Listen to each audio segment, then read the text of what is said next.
योगानन्द प्रेमानन्द सन्न्ये बुये च पार्षदः रामकृष्ण गतप्राण सर्वं প্রণমাম্যহম। পূজনীয় স্বামী গম্ভীরানন্দজি মহারাজের রচনা অখণ্ড শ্রী রামকৃষ্ণ ভক্তমালিকা গ্রন্থ থেকে পাঠ। পৃষ্ঠা সংখ্যা 446। মথুরানাথ বিশ্বাস। বৈদ্যনাথ হইতে শ্রীযুক্ত মথুর একেবারে কাশীধামে উপস্থিত হইয়াছিলেন। কাশীধামে পৌঁছিয়া মথুরবাবু কেদারঘাটের উপরে পাশাপাশি দুইখানি বাটি ভাড়া লইয়াছিলেন। পূজা দান প্রভৃতি সকল বিষয়ে তিনি এখানে মুক্ত হস্তে ব্যয় করিয়াছিলেন।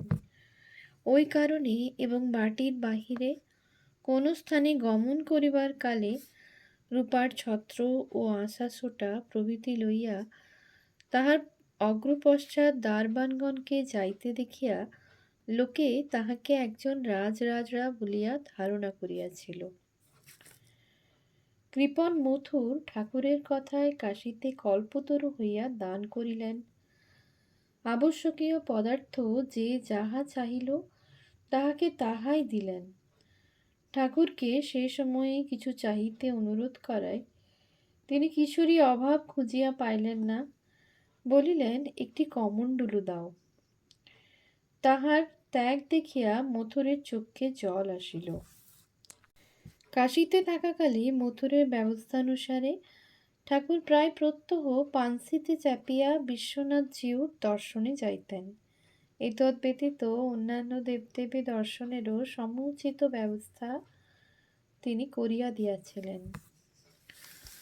5-7 দিন কাশীতে অবস্থানের পর ঠাকুর মথুরের সহিত প্রয়াগে গমনপূর্বক পুণ্য সঙ্গমে স্নান ও ত্রিরাত্রি বাস করিয়াছিলেন। প্রয়াগ হইতে মথুরবাবু পুনরায় কাশীতে ফিরিয়াছিলেন এবং এক পক্ষকাল তথায় বাস করিয়া শ্রী বৃন্দাবন দর্শনে গিয়াছিলেন।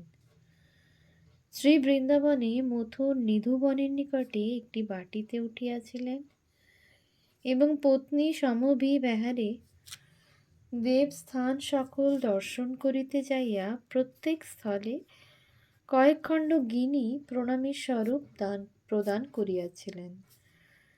এক পক্ষকাল আন্দাজ শ্রী বৃন্দাবনে থাকিয়া মথুর প্রমুখ সকলে পুনরায় কাশীধামে আগমন করেন এবং শ্রী বিশ্বনাথের বিশেষ বেশ দর্শনের জন্য 1275 সালের বৈশাখ মাস পর্যন্ত অবস্থান করেন। কাশী হইতে শ্রীযুক্ত মথুরের গয়াধামে যাইবার বাসনা ছিল, কিন্তু ঠাকুরের ওই বিষয়ে বিশেষ আপত্তি থাকায় তিনি ওই সংকল্প পরিত্যাগপূর্বক কলকাতায় ফিরিয়া আসেন। ওইরূপে 4 মাস কাল তীর্থে ভ্রমণ করিয়া 1275 সালের জ্যৈষ্ঠ মাসের মধ্যভাগে ঠাকুর মথুরবাবুর সহিত আবার দক্ষিণেশ্বরে আগমন করিয়াছিলেন। শ্রী বৃন্দাবন হইতে ঠাকুর রাধাকুণ্ড ও শ্যামকুণ্ডের রজ আনয়ন করিয়াছিলেন। দক্ষিণেশ্বরে আসিয়া তিনি উহার কিয়দংশ পঞ্চবটীর চতুর্দিকে ছড়াইয়া দেন এবং অবশিষ্টাংশ নিজ সাধনকুটির মধ্যে স্বহস্তে প্রথিত করিয়া বলেন, আজ হতে এই স্থান শ্রী বৃন্দাবন তুল্য দেবভূমি হল। উহার অনতিকাল পরে তিনি নানা স্থানের বৈষ্ণব গোস্বামী ও ভক্ত সকলকে মথুরবাবুর দ্বারা নিমন্ত্রিত করাইয়া পঞ্চবটীতে মহোৎসবের আয়োজন করিয়াছিলেন। মথুরবাবু ওই কালে গোস্বামীদিগকে 16 টাকা এবং বৈষ্ণব ভক্তদিগকে 1 টাকা করিয়া দক্ষিণা দিয়াছিলেন। পূর্বোক্ত তীর্থ সকল দর্শনের পর ঠাকুর একবার মথুরবাবুর সহিত কালনা ও নবদ্বীপে গিয়াছিলেন। কালনায় ঠাকুর একদিন ভগবান দাস বাবাজিকে দর্শনান্তে ফিরিয়া আসিয়া মথুরবাবুর নিকট বাবাজির উচ্চ আধ্যাত্মিক অবস্থার অনেক প্রশংসা করেন। মথুরবাবু উহা শুনিয়া বাবাজিকে দর্শন করিতে যান এবং আশ্রমস্থ দেব বিগ্রহের সেবা এবং একদিন মহোৎসব আদির জন্য বিশেষ বন্দোবস্ত করিয়া দেন। ইহা সম্ভবত 1277 বঙ্গাব্দের কথা। ঠাকুরের ভ্রাতুষ্পুত্র অক্ষয়ের মৃত্যুর স্বল্পকাল পরে শ্রীযুক্ত মথুর ঠাকুরকে সঙ্গে লইয়া নিজ জমিদারি মহলে এবং গুরুগৃহে গমন করিয়াছিলেন। মথুরের জমিদারি মহলের এক স্থানে পল্লীবাসী স্ত্রী পুরুষগণের দুর্দশা ও অভাব দেখিয়া ঠাকুর তাহাদিগের দুঃখে কাতর হন এবং মথুরের দ্বারা নিমন্ত্রণ করিয়া তাহাদিগকে এক মাথা করিয়া তেল, একখানি নতুন কাপড় এবং উদর পুড়িয়া একদিনের ভোজন দান করান। মথুরবাবু ওই সময়ে ঠাকুরকে সঙ্গে লইয়া চূর্ণীর খালে পরিভ্রমণ করিতেছিলেন। সাতক্ষীরার নিকট সোনাবেড়ে নামক গ্রামে তাহার পৈতৃক ভিটা ছিল। ওই গ্রামের সন্নিহিত গ্রাম সকল তখন তাঁর জমিদারি ভুক্ত। ঠাকুরকে সঙ্গে লইয়া তিনি এই সময়ে ওই স্থানে গিয়াছিলেন। এখান হইতে তাহার গুরুগৃহ অধিক দূরে ছিল না। বিষয় সম্পত্তির বিভাগ লইয়া গুরুবংশীয় দিগের মধ্যে এই কালে বিবাদ চলিতেছিল। সেই বিবাদ মেটাইবার জন্য শ্রীযুক্ত মথুরকে তাহারা আমন্ত্রণ করিয়াছিলেন। গ্রামের নাম তালামাগ্রো। মথুরবাবু তথায় যাইবার কালে ঠাকুর ও হৃদয়কে নিজ হস্তির উপর আরোহণ করাইয়া এবং স্বয়ং শিবিকায় আরোহণ করিয়া গমন করিয়াছিলেন। মথুরের গুরুপুত্রগণের সযত্ন পরিচর্যায় কয়েক সপ্তাহ এখানে অতিবাহিত করিয়া ঠাকুর দক্ষিণেশ্বরে ফিরিয়া আসিয়াছিলেন। একাদিক্রমে 14 বৎসর ঠাকুরের সেবায় সর্বান্তঃকরণে নিযুক্ত থাকিয়া মথুরবাবুর মন এখন কতদূর নিষ্কামভাবে উপনীত হইয়াছিল তাহার দৃষ্টান্ত স্বরূপে একটি ঘটনা বলিলেই যথেষ্ট। এক সময়ে শরীরের সন্ধিস্থল বিশেষে স্ফোটক হওয়ায় মথুরবাবু শয্যাগত ছিলেন। ঠাকুরের দর্শনের জন্য ওই সময়ে তাহার আগ্রহাতিশয় দেখিয়া হৃদয় ওই কথা ঠাকুরকে নিবেদন করিলেন। ঠাকুর শুনিয়া বলিলেন, আমি গিয়ে কি করব? তার ফোঁড়া আরাম করে দেবার আমার কি শক্তি আছে? ঠাকুর যাইলেন না দেখিয়া শ্রীযুক্ত মথুর লোক পাঠাইয়া বারংবার কাতর প্রার্থনা জানাইতে লাগিলেন। তাহার ঐরূপ ব্যাকুলতায় ঠাকুরকে অগত্যা যাইতে হইল। তিনি উপস্থিত হইলে মথুরের আনন্দের অবধি রহিল না। তিনি অনেক কষ্টে উঠিয়া তাকিয়া ঠেস দিয়া বসিলেন এবং বলিলেন, বাবা, একটু পায়ের ধুলা দাও। ঠাকুর বলিলেন, আমার পায়ের ধুলা নিয়ে কি হবে? ওতে তোমার ফোঁড়া কি আরোগ্য হবে? মথুরবাবু তাহাতে বলিলেন, বাবা, আমি কি এমনই? তোমার পায়ের ধুলা কি ফোঁড়া আরাম করবার জন্য চাচ্ছি? তার জন্য তো ডাক্তার আছে। আমি ভবসাগর পার হবার জন্য তোমার শ্রীচরণের ধুলা যাচ্ছি। এই কথা শুনিবা মাত্র ঠাকুর ভাবাবিষ্ট হইলেন।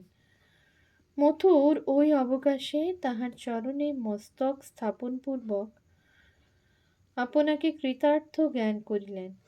তাহার দু নয়নে আনন্দাশ্রু নির্গত হইতে লাগিল। একদিন ঠাকুর ভাবাবিষ্ট হইয়া শ্রীযুক্ত মথুরকে বলিলেন, মথুর, তুমি যতদিন আছো আমি ততদিন এখানে থাকব। মথুর শুনিয়া আতঙ্কে শিহরিয়া উঠিয়া দীনভাবে ঠাকুরকে বলিলেন, সে কি বাবা, আমার পত্নী ও পুত্র দ্বারকানাথও যে তোমাকে বিশেষ ভক্তি করে। মথুরকে কাতর দেখিয়া ঠাকুর বলিলেন, আচ্ছা, তোমার পত্নী ও দোয়ারি যতদিন থাকবে আমি ততদিন থাকব। ঘটনাও বাস্তবিক ঐরূপ হইয়াছিল। সম্পদ বিপদ, সুখ দুঃখ, মিলন বিয়োগ, জীবন মৃত্যুরূপ তরঙ্গ সমাকুল কালের অনন্ত প্রবাহক্রমে 1278 সালকে ধরাধামে উপস্থিত করিল। ঠাকুরের সহিত মথুরের সম্বন্ধ ঘনিষ্ঠতর হইয়া ওই বৎসর পঞ্চদশ বর্ষে পদার্পণ করিল। বৈশাখ যাইল, জ্যৈষ্ঠ আসিল। আষাঢ়ের অর্ধেক দিন অতীতের গর্ভে লীন হইল। এমন সময় শ্রীযুক্ত মথুর জ্বর রোগে শয্যাগত হইলেন। ক্রমশ উহা বৃদ্ধি পাইয়া 7-8 দিনেই বিকারে পরিণত হইল এবং মথুরের বাকরোধ হইল।